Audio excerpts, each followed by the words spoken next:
Hey everybody, it's your pal Mike Shea with SlyFlourish.com and on Twitter at twitter.com/Sly Flourish.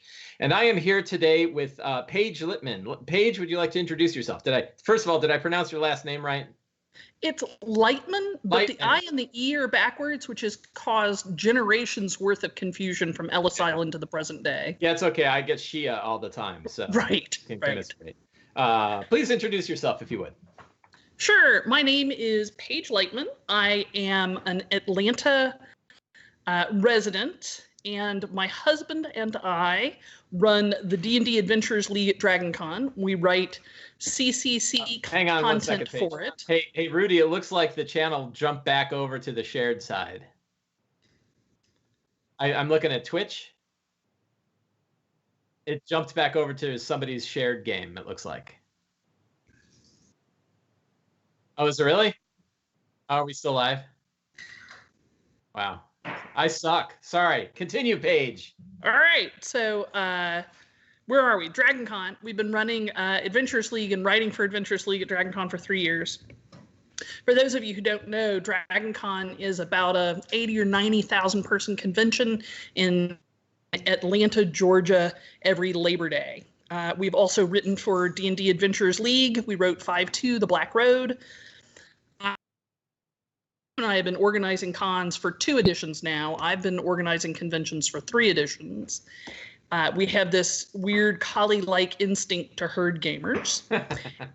Additionally, I do a lot of playtesting for various authors, as well as I am a moderator on the D&D main D&D 5th edition Facebook group, and I've been there for about 2 years, I guess. So I've kind of done a little bit of nearly everything. Mm-hmm, mm-hmm. Yeah, so you posted a couple of posts. I lurk on the D&D Adventures League Facebook group and on the main D&D group over on Facebook. I love those sites because it's a great way to hit a lot of people at once and get a lot of results back. It's amazing. Yeah, so it's probably the best source that I've seen to really get your thumb on like what the people are thinking. Obviously, with all the biases included, include all of your disclaimers about bias surveys and all that. Anyway, you posted a couple of posts. There's been a topic that has been coming around a lot, which is streaming D&D. Obviously, streaming D&D is huge. In our last DM's deep dive, I had Grant Ellis, who does a lot of streaming D&D, hours and hours and hours a week, and he and I talked about what streaming means for D&D. Period. Mm-hmm. But I was particularly interested because, as somebody who's been involved in organized play as much as you have, you posted some very positive posts about what streaming means, not just for D&D, but for organized play in particular.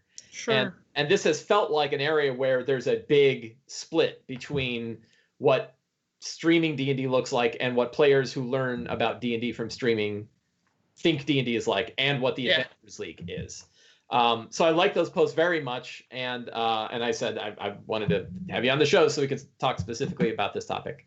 As we do in this show, though, one of the things I like to start off right off the bat is offer some kind of very specific advice that we can give to dungeon masters. And in this piece, I'll ask the questions: what are the top 3 pieces of advice you have for D&D DMs, including D&D Adventures League DMs, that you can offer given the big impact we're seeing with streaming? Sure. And that's like Matt Colville sometimes does. Hey, if you don't watch any more of the podcast but this, remember this thing. So here's what I want to say, and if you want to turn it off after this, that's great. Please don't, but if you do, whatever, that's fine.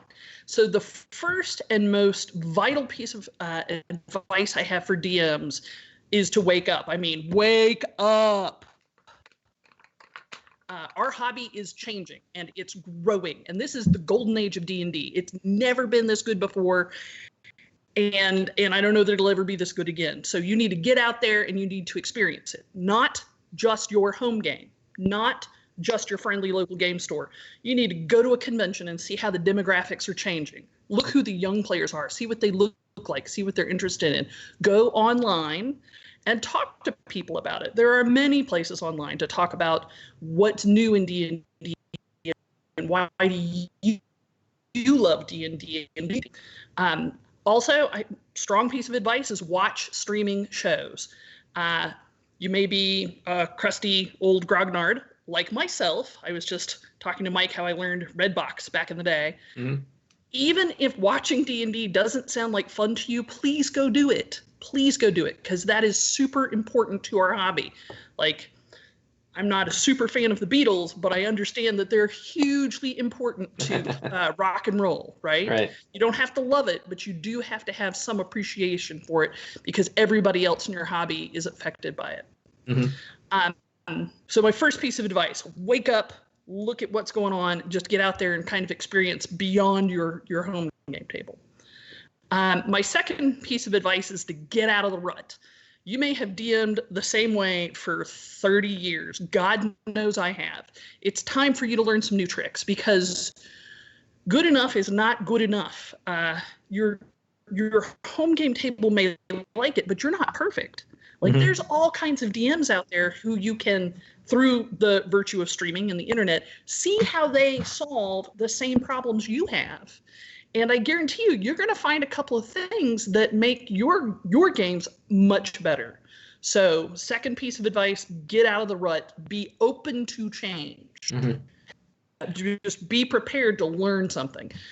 That being open, that openness is huge. Mm-hmm. My third piece of advice is go watch or listen to Critical Role, Adventure Zone, Girls Guts Glory, Broadswords, Venture Maidens, whatever. Yeah, I know, particularly, like I said, if you're an old school grognard like me, maybe you don't want to, but go do it anyway, because that's going to give you some critical insight into what's going on in our hobby right now. Right. Those are great. Man, I could talk about all three of these forever. Yep.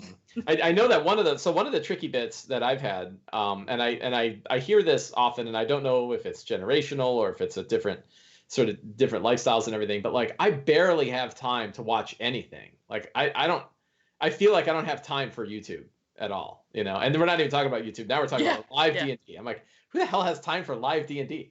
Right. Well, my wife and I started watching Critical Role as our breakfast show. So now before we go to work, we put on Critical Role. We're still way behind, but we really enjoy it. And now I can say, like, I'm a critter. Like, I can name the characters. And, right. I feel for them. I have the fortune of living in Atlanta and working on the northwest side and living on the northeast side. So I have an hour or more every morning to catch up on streaming play. Mm-hmm. Yeah, so that's great. So that idea of like figuring, I think you're right. I think that watching this stuff and watching people play is a fantastic resource, even if we've been running D&D forever. I know that I've picked up a lot of tips from DMs that I've been watching only recently, and like you, I've been playing D&D for a long time, running D&D games for a long time. And for the busy folk, finding those little times to be able to slide it in, I think can offer. Yeah, I think you're right. Can offer a lot of benefit. I'll take the broadswords over the news on my morning drive any day. Yeah, I probably listen to a little bit too much Planet Money and not enough D&D. Right. But yeah, I think I'm getting my fix now. But it's just amazing because it really feels overwhelming. Like, there's no way we could watch all of the different D&D shows. If you pick the top 8, right? If you pick the top 8, we wouldn't be able to keep up. Correct. Right? And that's kind of, and then and there wasn't any 3 years ago. There was penny arcade stuff, and that was once every 6 months. The other interesting thing about the idea of, like, I've always told people who are like, hey, I want to get better at D&D, or I want to get better at DMing. My first piece of advice has been go to a big con. Yeah, play different games with different DMs and different players at a big con. That will make you a better player. This is just the same thing, but magnified. Yeah. What the hell's the name of that author? It's a famous author, wrote a book. Philip Seymour Hoffman played him in a movie.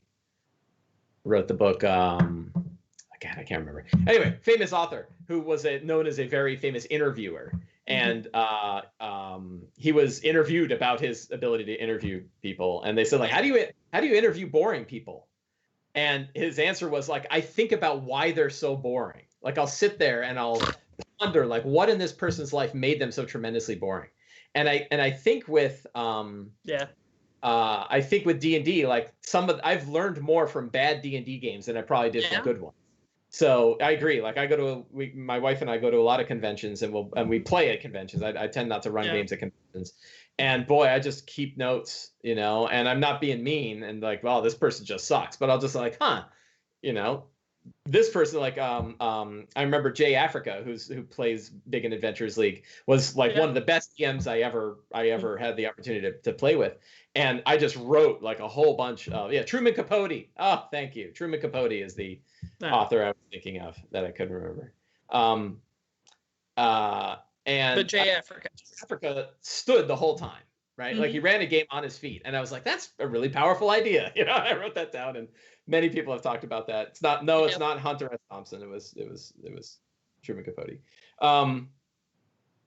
I also that idea of like learning more. There's part of it which is we don't, like, us old timers don't have to throw away what we've learned over the past 30 years. You know, it's not like right. Like, you know, I know you're a data nerd like myself, and if we think like a Bayesian, we have our priors, right? We have 30 years of prior experience, and as we get new evidence, we just tweak it a little bit. We don't have to throwing it all out the window and playing a totally different game. We just kind of like, there's a new piece of data, tweak the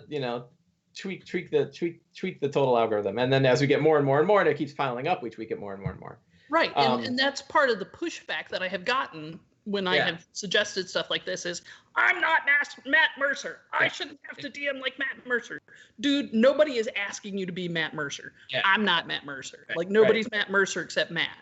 Yeah, so let me talk about that because this is interesting. You posted you posted a post on Facebook to an article about 7 tips people can pick up from Matt Mercer, right, on organized play, and there was about 190 comments on that one. And I didn't just read all of the comments; I stuck them in an Excel spreadsheet, and I went down every comment and labeled it as whether it was a positive to the idea, negative to the idea, or didn't have anything to do with the idea. And and it was about 120 out of the 180 actually we're talking about that. There was a whole bunch that were talking about things like inspiration and stuff like that that weren't exactly relevant. And it was about 60% were positive, and about 40% were negative. Yeah. So I thought that was interesting. Yeah. Which is, you know, and again, all those biases aside, it's me looking at the data and I'm coloring what I see, you know. So but to know positive, negative, because I had thought there were more negative comments, but it's probably that I engaged more with the negative. Right. That's why I did it, right? Because we could look at it and have an estimate, but the result was that about 60% of the post. And now the other variable is if there was a positive person that posted 3 times, I count that as 3 positives because I had eliminated the names. Yeah. So it's flawed, is my point. But you know, that idea that it's sort of steering a little bit towards the positive side, but it's not unanimously positive. Right. There is this large group of people who, just like you said, are like, hey, I don't know who Matt Mercer is, and if somebody says they want me to play more like Critical Role, they can suck eggs and go play at someone else's game. Precisely. And then there's and that's not what the article said, and that's not what I said. What I said was, hey, we've got a population of people coming in, and they kind of expect this thing. And we normally play this thing, so maybe we can switch over this way just an angstrom or 2. Yeah. So can you talk more about that? So can you like that overall idea? Like when you see streaming, I know we've been running down rabbit holes, and my fault, but when you look at streaming as somebody who's in organized play, what do you see? That was a good start. Right. So So picture, if you will, a continuum, and you've got super tactical play on one side, and God knows I was as power gamey as anybody else in 3.5. Like I had the character who was 15 different classes and 2 belts of battle, and tactical play on one side, and then narrative play on the other side. And the Adventurers League tends to be a little more tactical because it's the nature of the beast, I think.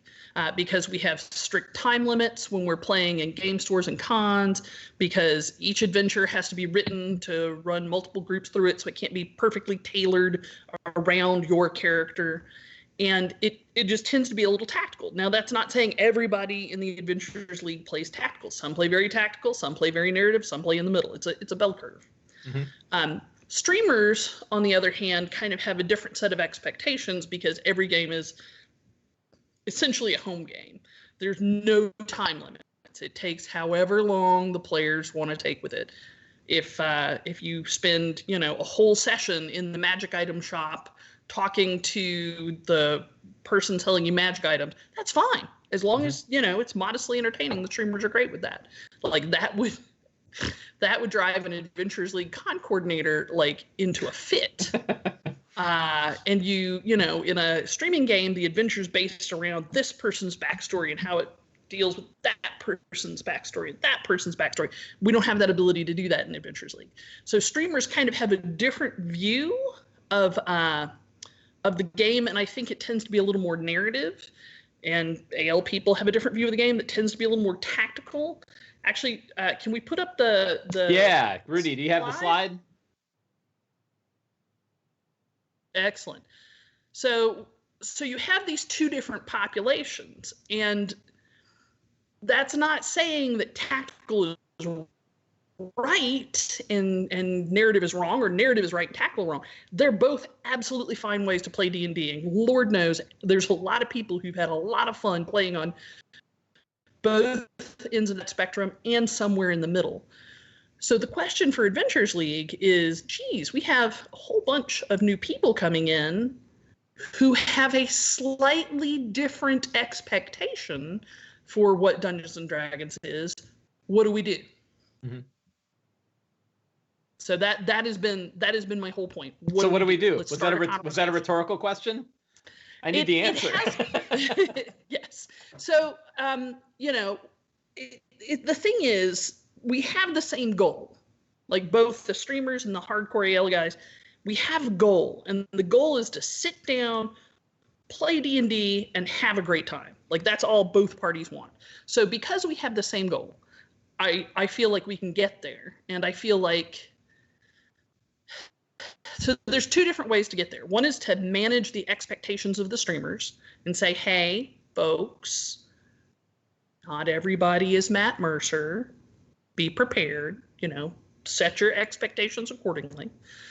And another thing is to work with the AL side and consider making our environment a little more narratively driven. Mm-hmm. This is an experiment, because organized play systems for the last 3 editions have been pretty tactical. 5e is probably less tactical than both 4th and 3rd, but it's still relatively tactical. So we can look at it and say, do we want to be good hosts? Like, do we want to create an environment that these streamers are going to have less of a problem adapting to? I think just for terminology, when you're saying streamers, you mean people that have learned about D&D through streaming, yes. Not actual streamers, not the people actually running streaming games.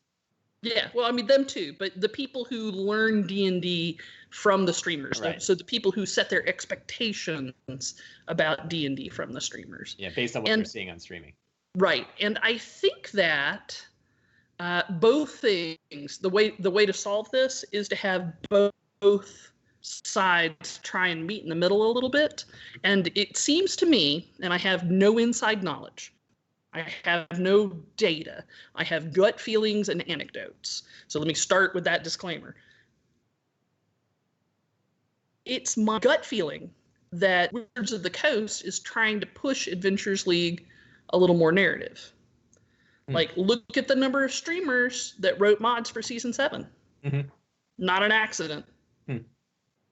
And I don't know if you have seen Rakma, the adventure that has been released for Mordenkainen's Tone of Foes. I own it, but I haven't read it yet. Sure, I only own it through D&D Beyond. Yeah, that's the way I have it. Yeah. So much less box text. Matter of fact, I think none, but at least very little box text. And it's got sections in it that are very Will Doyle. I adore Will's writing, that are very Will Doyle, and say, here are playing with the pillars. And it says combat, this, exploration, that, and role play, the other. So it gives you, I feel, multiple ways around some encounters. Now that's only off a brief skim, because I haven't had time to get super familiar with it too, but it's a different feeling than an Adventurers League mod. Very different feeling. Although technically it is an Adventurers League mod, right? It is. Yeah. So I think that Wizards of the Coast is not stupid, and they see what's going on, and they want to bring streamers in. And I know for a fact the AL admins aren't stupid. They see what's going on, and they want to bring the streamers in. So I think we're looking at an integration. Like I have a very good feeling about the integration. I believe it's being handled deliberately and intentionally. So kind of going back and getting nerdy and thinking like a Baze, has any of the new information that you've received in comments to the couple of posts that you've read, has that changed your views on any of this? Are you seeing? No, not changed my views, but it's deepened my understanding of, in many ways, kind of how big of a hurdle we have to go, because there's a lot of people who are very set in their ways. Yeah, a lot of people have been playing for a long time. Yeah, and very realistically, they've said, hey, I've been DMing this way for 30 years. Why would I change? It works. And the thing is, we're not asking people to do things differently. For instance, one of the pushbacks that I got for talking about the Matt's DM tips was, hey, we can't do this stuff because the Adventures League has rules. Right. You can't just, sandbox everything. I mean, I'm not suggesting you should sandbox everything. The Adventures League needs those rules in order to maintain everybody's sanity. But DM empowerment is a great thing. Like, you've got an NPC who's kind of grumpy and they're very brusque and they have this goal. But, if you want to play them with the characters and discover, like, a different side of that personality, they're also really into puzzles and they're very curious intellectually. You can do that. You can absolutely do that, and maybe you should. So, in your discussions and interaction with other D&D Adventures League Dungeon Masters or the organized play folks, what do you are they more on board with the idea of moving things more towards the narrative style that we're seeing in streaming games than, like, is their breakdown more in one direction than the other compared to the whole population of people playing D&D and organized play? Does that make sense? I don't know if I said that right. No, which group are you asking about? So you have all of the people that play organized play, right? That's one big group. And then you have the administrators and the dungeon masters. Are they pulling it more towards narrative as a group, or are they split equally like the player base is? I can't speak for the admins. Okay. I'm friends with several of them, but I have zero inside information. So going by what I know of them personally, my guess is that they're extremely aware of this. And extremely aware that if we want to continue getting new players, that we need to look at the streamers and look at welcoming people who have learned D&D by streaming into our community. And I'll bet you a case of beer that they think about it, they got it mindfully looking at ways to tweak Adventures League in order to be hospitable. No information. Right. But that's my guess. That's my gut. Yeah, but like you mentioned earlier, we have sort of external pieces of evidence we can look at, like the fact that Rudy, other Rudy wrote for Adventures League, and Satine Phoenix wrote for Adventures League.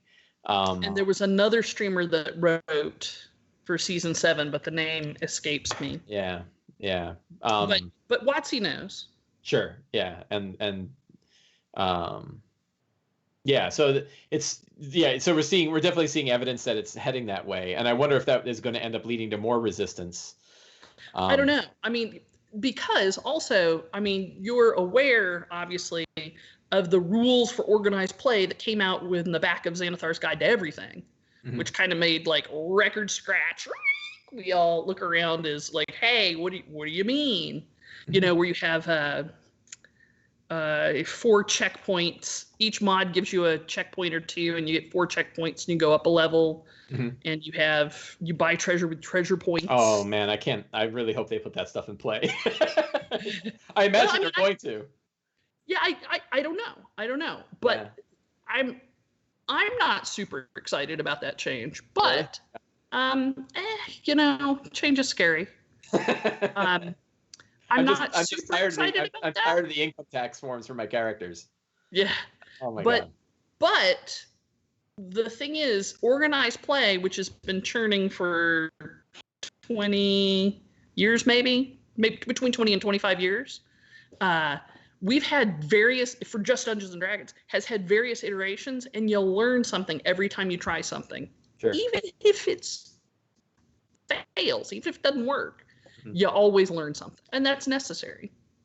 So if they're going to go to a slightly tweaked format, more like Rockma, and if they're going to go to this Xanathar's guidelines for it, I'm all for it. Like, I want to see what happens as much as the next person. Yeah. But I'd like to reiterate, no knowledge. Right. We're pontificating, and I wonder, and you know, like, I guess my dreams and predictions are probably, you know, pretty close to useless. But in 4th edition, they had the Lair Assaults. Do you remember the Lair Assaults? I loved 4th edition. I loved 4th edition organized play. I do remember Lair Assaults. More importantly, I remember the My Realms modules. Those guys were awesome. I wish they would bring them back. It would be interesting if they wanted to push the regular Adventurers League adventures more towards a narrative style, but they knew that there were heavy tactical, you know, players who really enjoyed the heavy tactical stuff. If they said, here's our set of tactical adventures, where the very light story, very clear, tactically built, you know, combat, and they're maybe shorter, but that's what they're focused on. So if you really want to get your fight on and battle test your character, there's where you do that. Yeah. If you want to just enjoy a story, you're gonna go, you know, the regular stuff. Or they say, you know, everybody's been dithering and happy because we've got GIF in Morton Cadence. It's like, hey, if you want to play tactical stuff, go play Spelljammer, and if you want to play more narrative stuff, play Forgotten Realms. Yeah, right. So they could actually split it up by the thematic narrative. Yeah, or hey, we're gonna bring back Eberron or Dragonlance or pick whatever, blah, blah, blah, and then. Yeah, now it seems like now they've been expanding to different parts of the Forgotten Realms, right? Yeah. Or, you know, obviously everybody hates the Red Wizards, and they should. And so you could do like a whole thing with the Red Wizards, and all the Red Wizard mods are super tactical. Right. And yeah, so that I think is another sign that things are moving towards a more narrative approach in organized play is the Red War. Can you describe a little bit of about the Red War? Not very much. Okay. My husband, however, was super gung-ho with the Zentarum.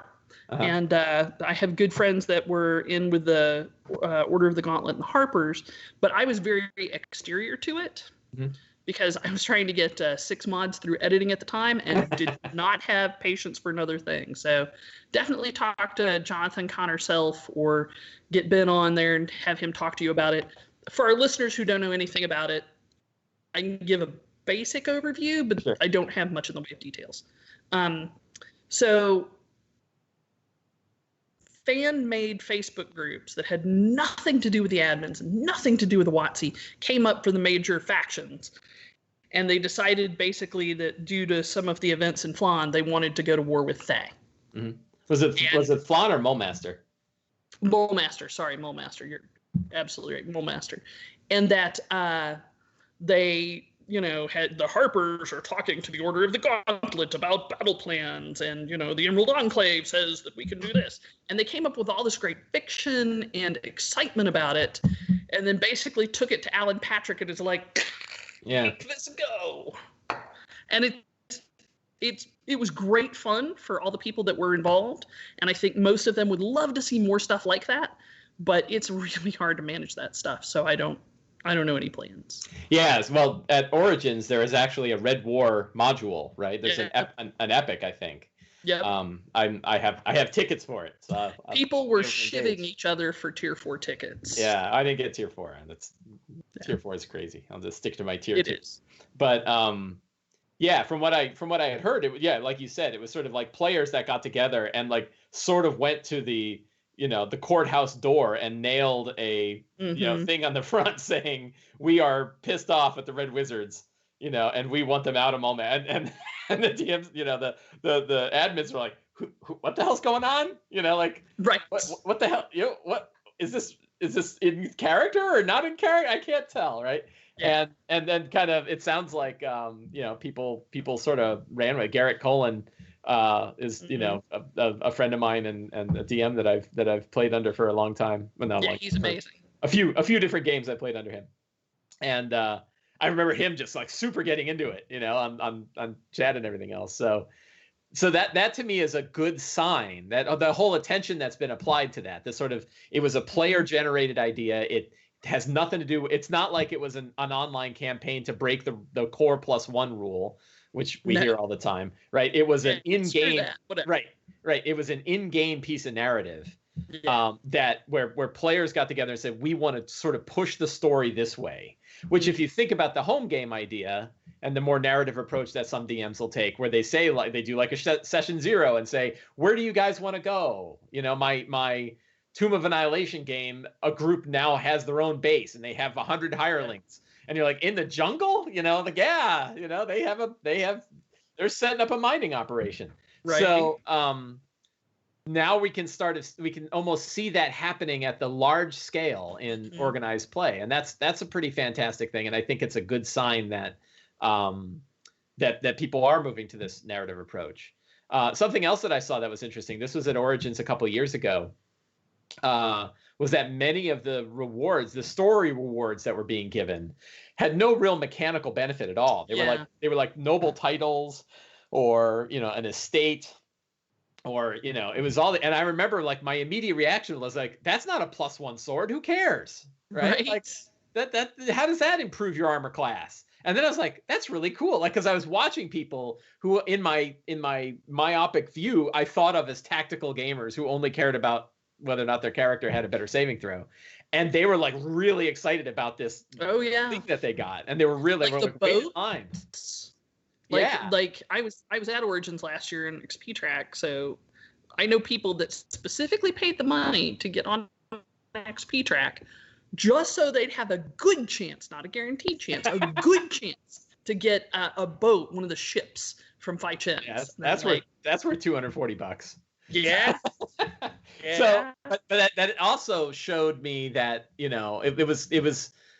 I mean, I remember it now, like thinking, I was like, wow, that's cool. Like people are actually into the story rewards that they're given. And I'm not even that, like, I love streaming and I love narrative games and all that, but my characters are kind of bundles of hit points with attack bonuses, right? Because I don't play enough to really be super invested in my characters. But now I'm starting to think more about like, no, I actually, I took the Xanathar's guide and I went through the sort of background random tables, and I'm like, wow, I have 2 older sisters and a younger brother. And I was like, so that whole, it's neat. I think we are seeing, at least from what, again, no good data, no good statistics, but it feels like we're seeing a lot more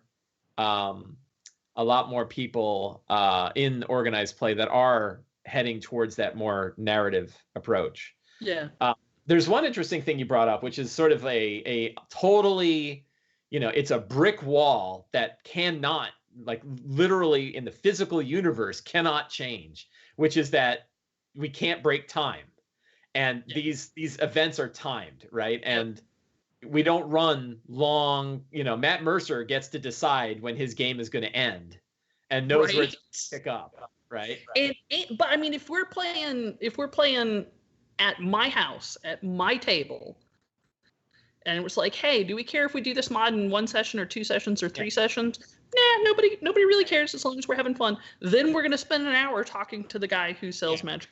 Right, or go to the porn shop at the right, bookstore. But on the other hand, like I said, my husband and I run a lot of cons. We run have run Dragon Con. We're not running it this year.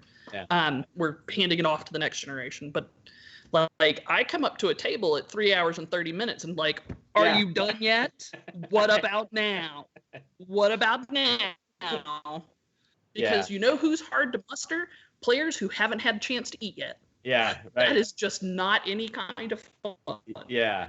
So that's you come to a con to enjoy it, and if you're just like D&D, no breaks because your tables are running over, you get a little owly.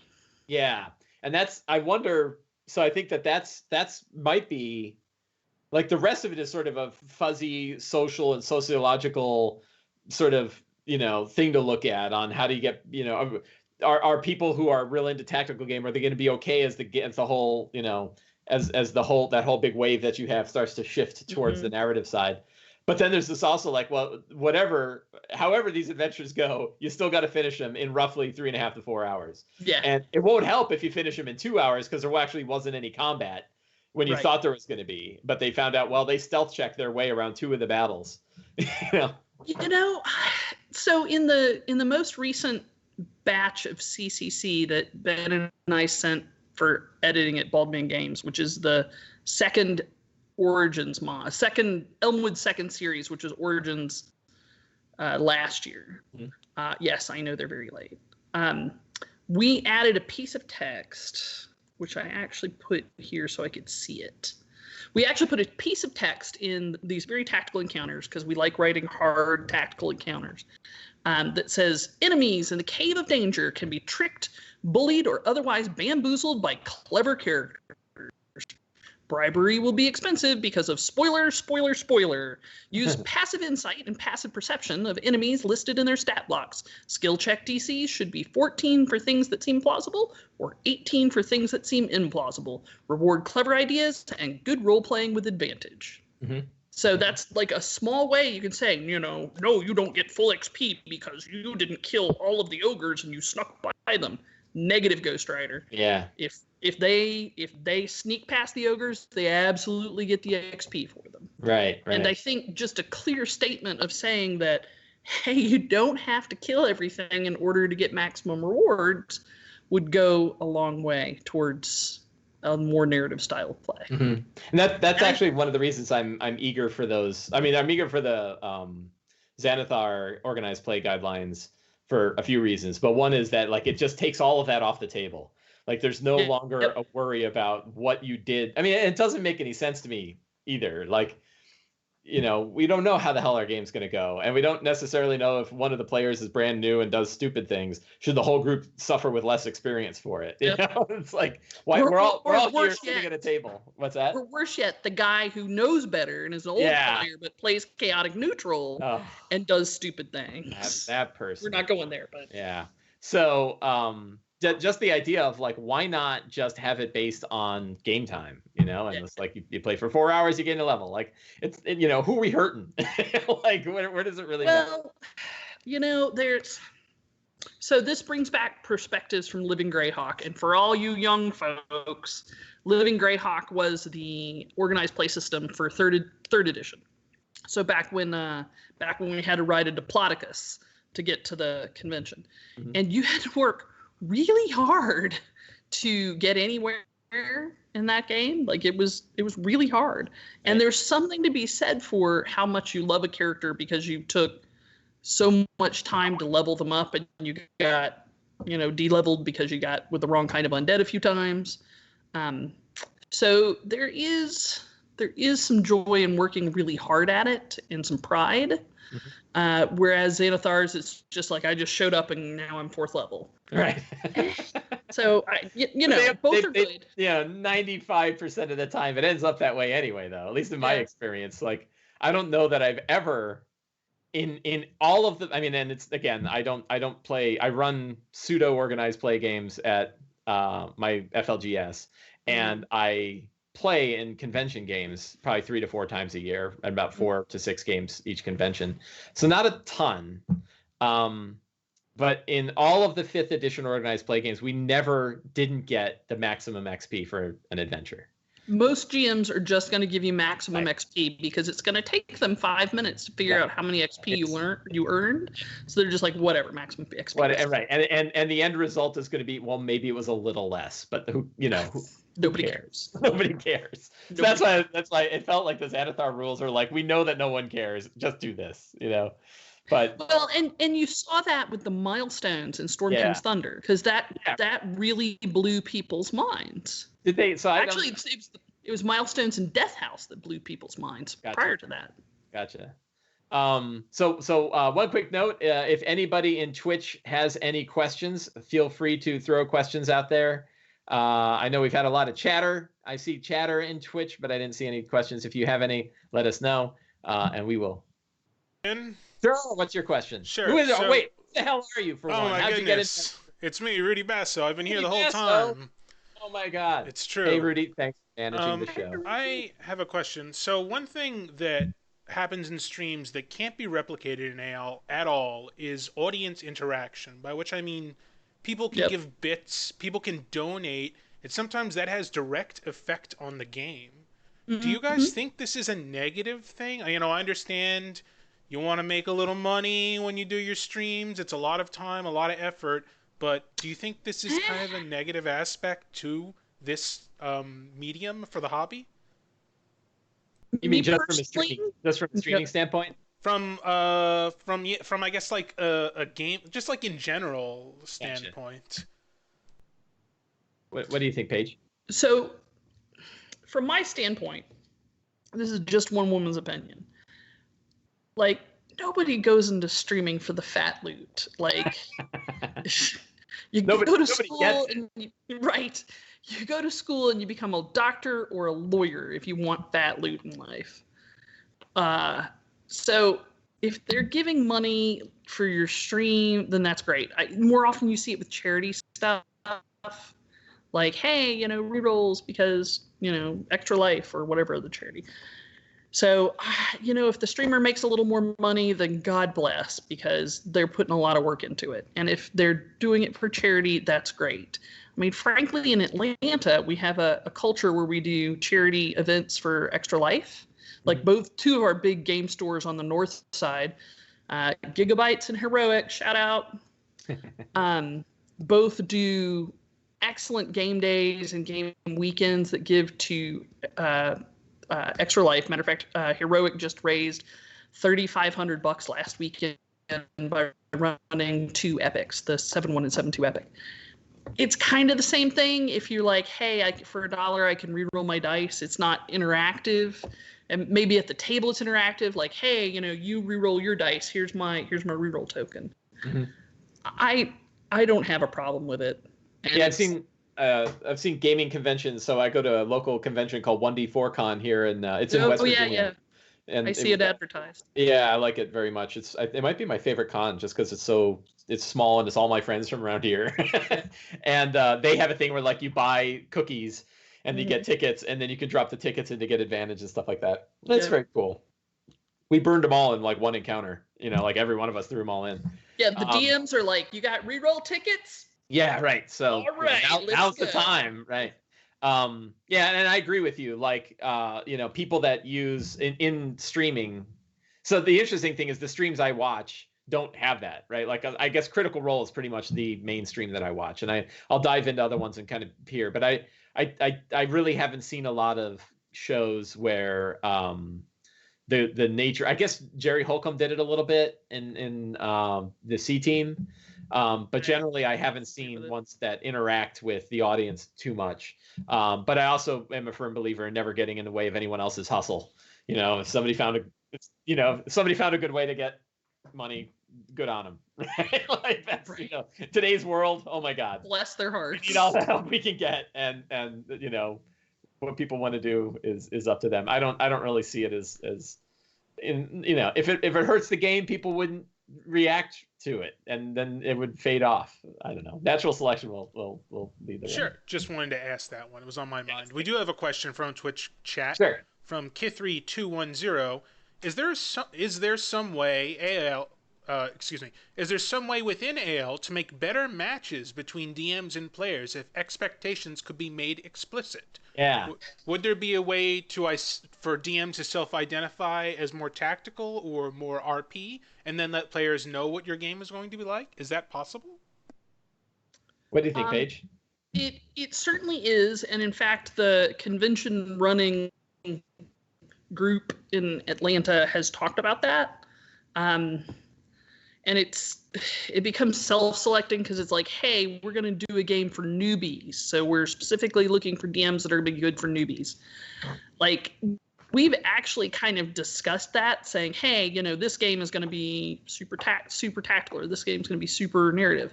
And then, you know, the DM who wants to do that signs up for it, and the players that want to do that sign up for it. Mm-hmm. I don't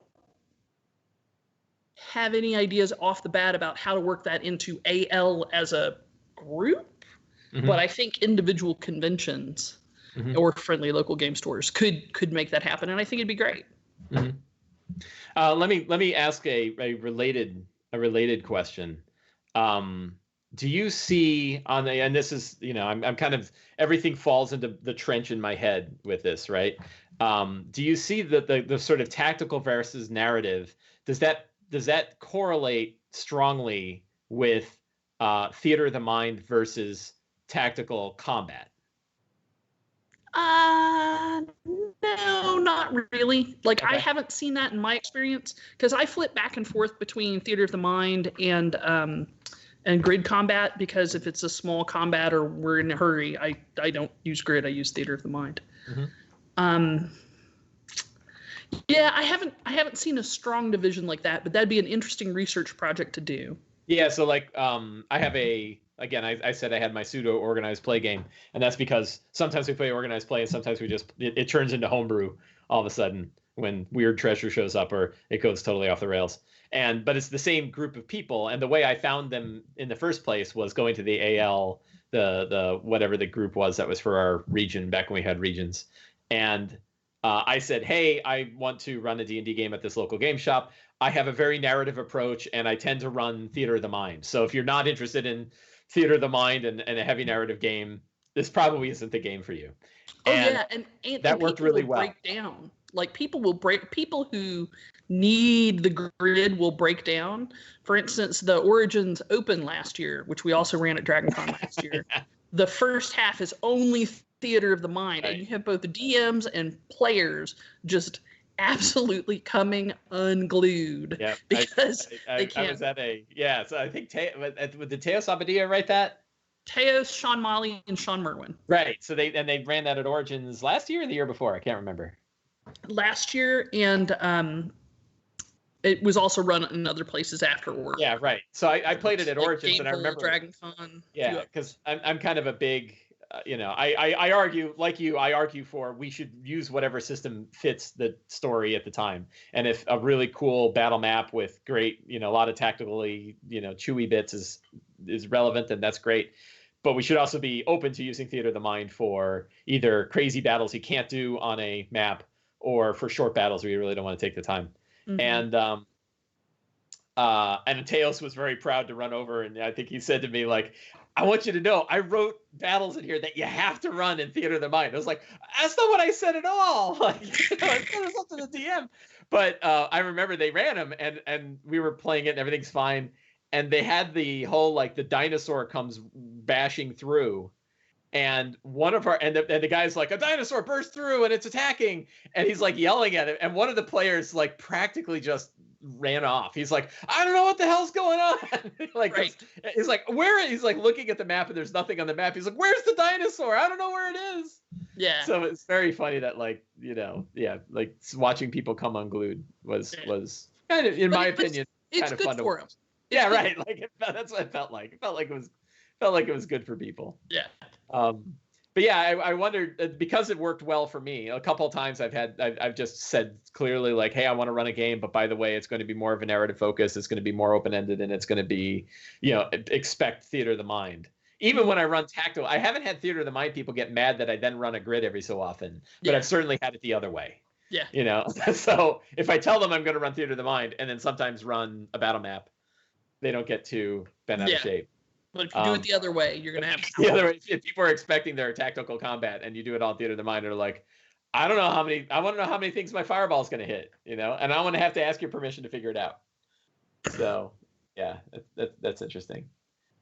Rudy, do we have any other questions? Any other interesting comments from the audience here? Sure. There's one more from DMGMC in Twitch chat. How do you think epics and other big events shape organized play and people's opinions of it? That's interesting. What do you think, Paige? So, I played home games for the first 20-ish years of my D&D life, and I loved them. Like, I went to a few cons and played a few games, but through grad school, I didn't have the money, didn't have the time. College, same thing. We had plenty of people there. No sense.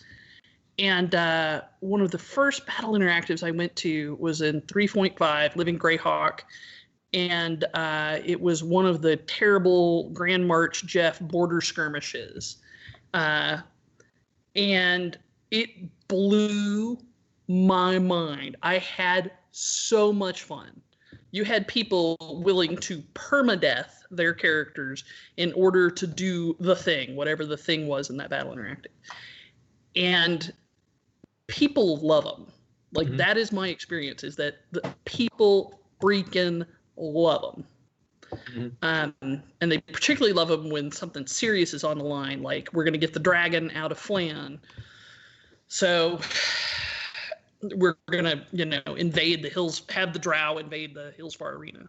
So I think that they shape organized play because you get people who know how to play D&D at a table, and then you expand that experience to multiple tables at once.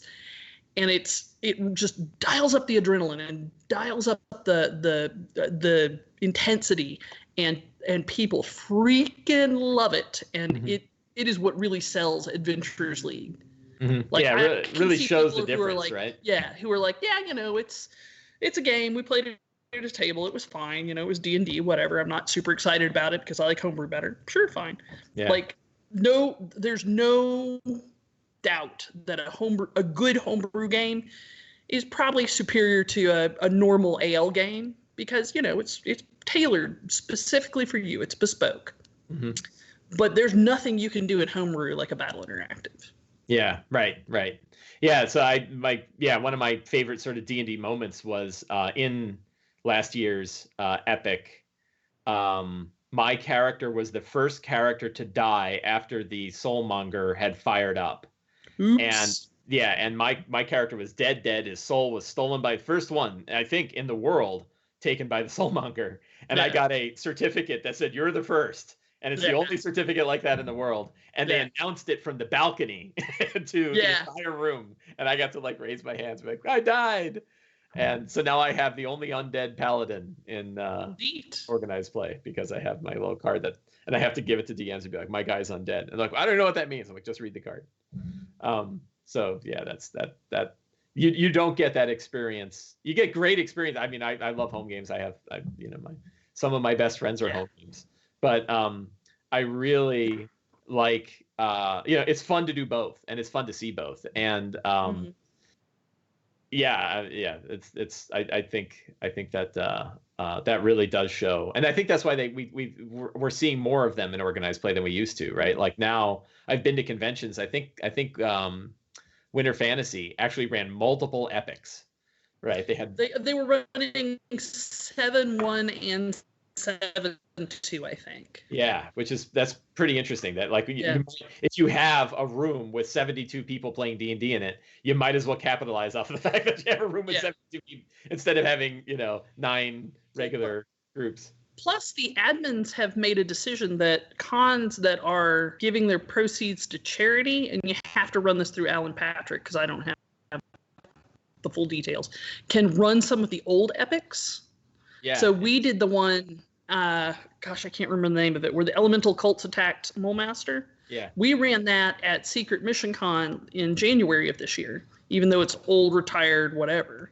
And like I said, it was good fun. Like, even people who'd already played it are like, no, we have to go save Mulemaster.